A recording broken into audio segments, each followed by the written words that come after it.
మాయమైపోతున్నాడమ్మా మనిషన్నవాడు, మచ్చుకైనా లేడు చూడు మానవత్వం ఉన్నవాడు అన్నట్టుగా పేగుబంధాలకు నిలువెల్లా సమాధి కడుతోంది నేటి సమాజం. రక్త సంబంధాలు వెన్నుపోట్లు పొడుస్తుంటే స్నేహబంధాలు కడుపులో కత్తులు దించుతున్నాయి. ఎక్కడ చూసినా పైసలే పరమావధిగా రక్త సంబంధాలు కూడా ఆర్థిక బంధాలుగా మారిపోతున్నాయి. పైసా మోజులో పడి మానవత్వాన్ని విడిచి అన్నదమ్ముల్ని, అక్కా చెల్లెళ్లను, ఆఖరికి జన్మనిచ్చిన తల్లిదండ్రుల్ని కూడా హింసించడం కలిచివేస్తోంది. తాజాగా పలు ఘటనలు చూస్తుంటే అసలు ఇలాంటి సమాజంలోనా మనం ఉంటున్నామని మనసున్న ప్రతి మనిషికి అనిపిస్తుంది.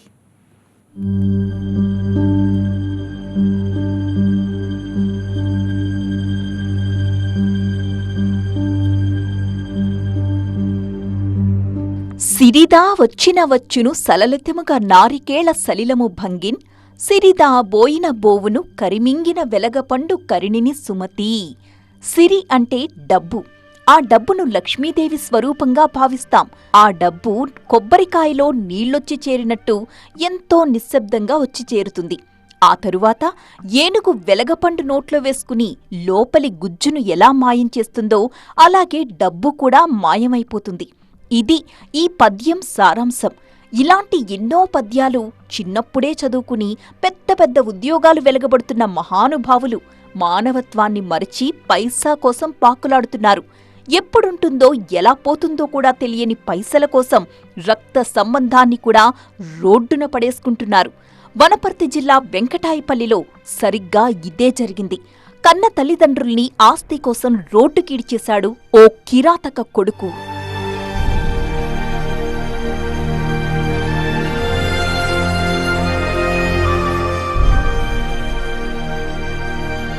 మాలాగా మా పిల్లలు ఉండకూడదు అనుకున్నారు.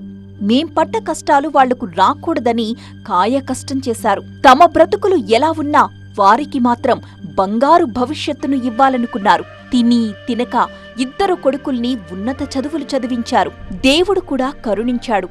వారి కష్టానికి ఫలితాన్నిచ్చాడు. తమ కొడుక్కి సమాజాన్ని సరిదిద్దే పోలీసుద్యోగాలొచ్చాయి. ఇక మా కష్టాలన్నీ తీరిపోయాయి అనుకున్నారు. ఇకనైనా ఎదిగిన కొడుకులతో సంతోషంగా ఉండాలనుకున్నారు ఆ తల్లిదండ్రులు. కాని బాధ్యతగల వృత్తిలో ఉన్న ఆ కొడుకులు బాధ్యత మరవడంతో వారి ఆశలు అడియాసలైపోయాయి. ఆస్తి కోసం కన్న తల్లిదండ్రుల్ని రోడ్డున పడేయడంతో ఇలాంటి వాడి కోసమా మేం ఇన్నాళ్లు కష్టపడింది అంటూ ఆ తల్లిదండ్రుల ఆవేదన అంతా ఇంతా కాదు.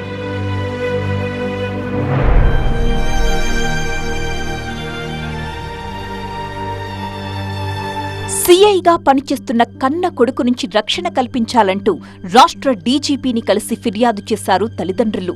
ఆస్తిలో తన భాగం రాసిచ్చినప్పటికీ కూతుళ్లకిస్తామన్న దానిలోనూ తనకు వాటా కావాలంటూ వేధిస్తున్నాడంటూ ఆవేదన వ్యక్తం చేశారు.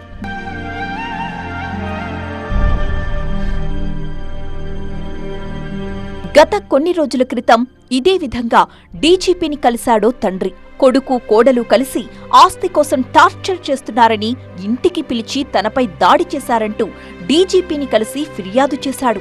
తనకు ఎలాగైనా న్యాయం చేయాలని కోరాడు. ఉన్న కొంత ఆస్తి పోతే తనను ఎవరు చూస్తారంటూ ఆ తండ్రి పడ్డ ఆవేదన ప్రతి ఒక్కరినీ కలిచివేసింది. అంతకుముందు ఉప్పల్లో కూడా ఇలాంటి ఘటనే వెలుగు చూసింది.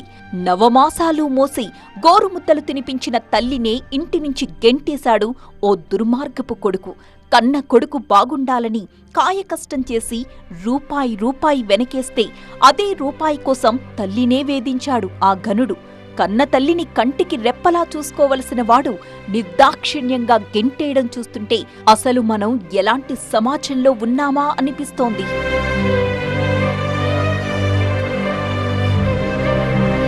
మొత్తంగా రూపాయి నువ్వేం చేస్తావ్ అనంటే హరిశ్చంద్రుడితో అబద్ధమాడిస్తాను, భార్యాభర్తల మధ్య చిచ్చు పెడతాను, ఆఖరికి తండ్రి బిడ్డల్ని సైతం విడదీస్తాను అందట.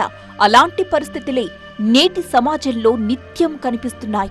పైసా కోసం ప్రాణానికి ప్రాణంగా పెంచుకున్న కన్న తల్లిదండ్రుల్ని కూడా రోడ్డుకీడుస్తున్నారు. వాళ్లు ఈ స్థాయికి రావడానికి పేరెంట్స్ ఎంత కష్టపడ్డారో అన్న విషయాన్ని మరచి ప్రవర్తిస్తున్నారు. పైగా అందరూ గొప్ప గొప్ప చదువులు వెలగబెట్టిన వాళ్లే. పైసా ఎప్పుడుంటుందో ఎప్పుడు పోతుందో తెలీదంటూ స్పీచ్లిచ్చే స్థాయిలో ఉన్నవాళ్లే కావడం బాధాకరం.